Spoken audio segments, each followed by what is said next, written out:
Carter Langston, the name that echoed through Wall Street and Silicon Valley alike, had built his empire from a dingy college dorm room to a billion-dollar tech conglomerate, yet despite the power, acclaim, and luxury that encased his world, something vital had long gone missing, like a light that flickered out quietly after his wife Amelia passed away 3 years ago. A woman whose laughter once filled the grand halls of their cliffside mansion overlooking the Pacific Ocean, whose absence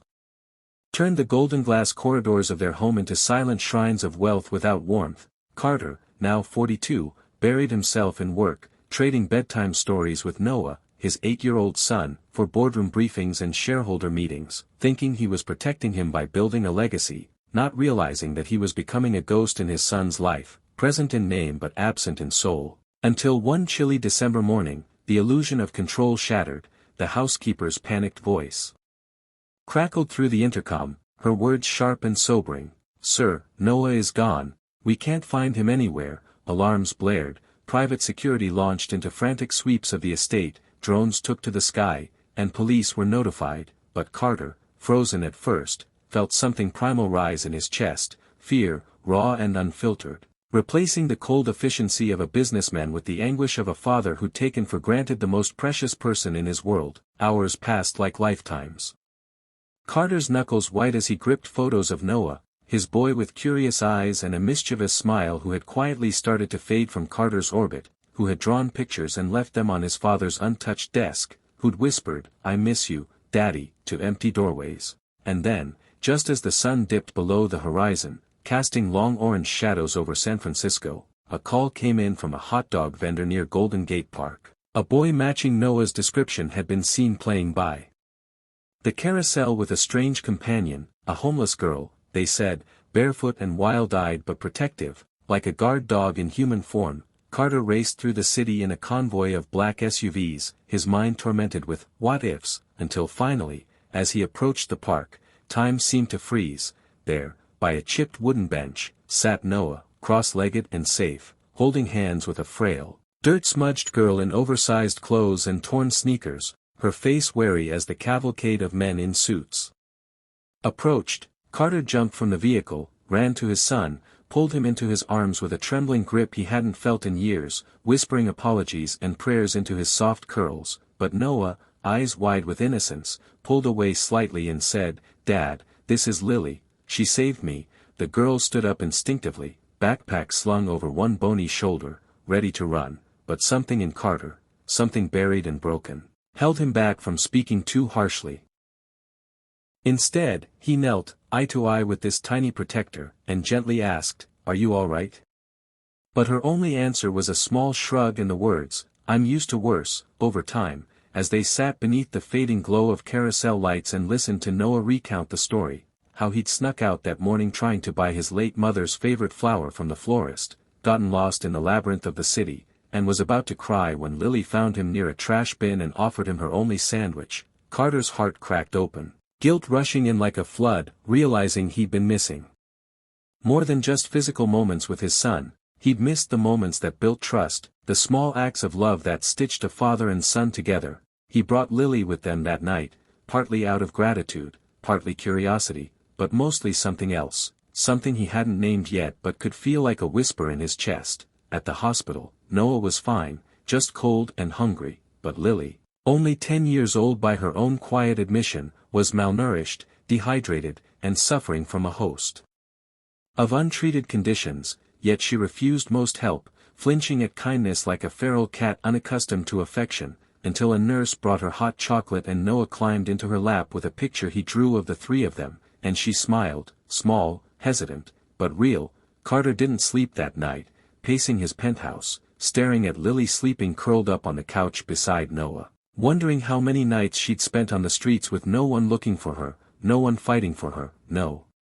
one saying her name with love. The next morning, he made calls, not to his board or investors, but to private investigators, lawyers, social workers, diving headfirst into the story of Lily Jenkins, a child lost in the system, bounced from foster homes to group shelters until she ran away after her grandmother, her only guardian, died 2 winters ago, and from then on, she'd survived on instinct, scraps, and an old harmonica she played for coins near the pier, all while remembering what her